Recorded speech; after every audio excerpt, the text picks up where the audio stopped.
ভাবো, চিন্তা করো যে আমি লাইফে কি করব এবং সেটা করতে গেলে আমাকে কিভাবে আগাইতে হবে। ওকে, কেন হার মানবা? আর মানে হেরে যাওয়ার উপক্রম কিন্তু লাইফে সবাই একবার না একবার হয়, কিন্তু সমস্যা কি জানো, যে আমরা উঠে দাঁড়ানোর চেষ্টা করি না। যারা ওই উঠে দাঁড়ানোর চেষ্টা করে তারাই লাস্ট পর্যন্ত সার্ভাইভ করে। তোমার কি মনে হয় যে আমার কখনো এরকম মনে হয় নাই যে আমার দ্বারা পড়াশোনা হবে না? মনে হয়েছে। আমার ফিজিক্স বই ছিল একটা, আক্তারুল ইসলামের বই। ফিজিক্স আমি ভালো পারতাম। একদিন এমন হয়েছে যে আমার কোনো ফিজিক্সের ম্যাথ মিলে নাই, আমি পুরো আক্তারুল ইসলামের ওই বইটা আমি পুরো এই পাস ওই পাস করে ছিঁড়ে ফেলেছিলাম, মানে দুই ভাগ করে ফেলেছিলাম। মানে এই পরিমাণ ডিপ্রেসড আমি হইতাম পড়তে পড়তে। বাট যখন আমাকে মানুষজন বোঝাইলো যে দেখ এভাবে করে তো হবে না, তোকে পড়তে হবে। একটা গল্প বলি তোমাকে, আমাকে কিছু সময় দাও, আমি একটু গল্প বলি, এটা ম্যাথ হয়ে গেছে, এটা ভালো আসবে সেটাই। আমাদের সময়ে প্রথম পরীক্ষা হয়েছিল MIST, military institute of science and technology. ওই পরীক্ষায় আমি প্রথম পরীক্ষা, আমাদের অ্যাডমিশন লাইফের প্রথম পরীক্ষা হচ্ছে এমআইএসটি ভর্তি পরীক্ষা। বিউপি হয়েছিল, বাট আমি বিউপি দেই নাই। এমআইএসটি পরীক্ষাটা আমার খুবই ভালো হয়েছিল, and I was damn sure যে আমার এখানে 100তে 100 আসবে পরীক্ষা দেওয়ার পরে। এবং পরীক্ষা দিয়ে বের হয়ে শুনি সবাই বলছে 100 পাবো, তখন তো মনের মধ্যে ভয় লাগা শুরু করলো, কি ভাই আদৌ কি চান্স পাবো? ওই সময়টা কোনো আইডেন্টিটি থাকে না।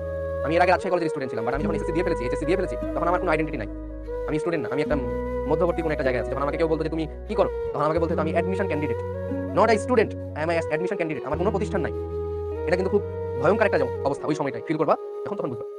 এমআইএসটি পরীক্ষা দিয়ে আসলাম, তার এমআইএসটি পরীক্ষার রেজাল্ট দিয়েছে হচ্ছে 28 তারিখ, 28 মার্চ, আর 1 এপ্রিল ছিল হচ্ছে মেডিকেল ভর্তি পরীক্ষা। আমি তো মেডিকেল ভর্তি পরীক্ষা নিয়ে আমার কোনো ফোকাস নাই।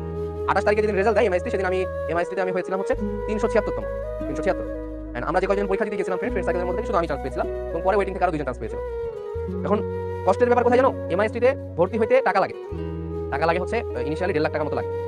এখন আমার ফ্যামিলি কন্ডিশন ওইরকম না যে আমি 1.5 লাখ টাকা দিয়ে ভর্তি হবো এবং ওইখানে আমি বাকি 3 বছর আরো 1.5 লাখ করে দিয়ে প্রায় 6 লাখ টাকার মতো দিয়ে আমি পড়বো। আমার ফ্যামিলি কন্ডিশন এরকম না। তো দেখো আমি কোথাও চান্স পাবো কিনা আমি কিন্তু জানি না, বাট শুধুমাত্র এই টাকার অ্যামাউন্টের কথা চিন্তা করে আমি একটা ইঞ্জিনিয়ারিং ইউনিভার্সিটি হাতছাড়া করেছি, আমি ভর্তি হই নাই। আর আমার ফ্যামিলির ওই অবস্থা ছিল না যে আমাকে ভর্তি করাবে, জাস্ট একটা রিজন, টাকা নাই। টাকা নাই বলে আমি ভর্তি হই নাই।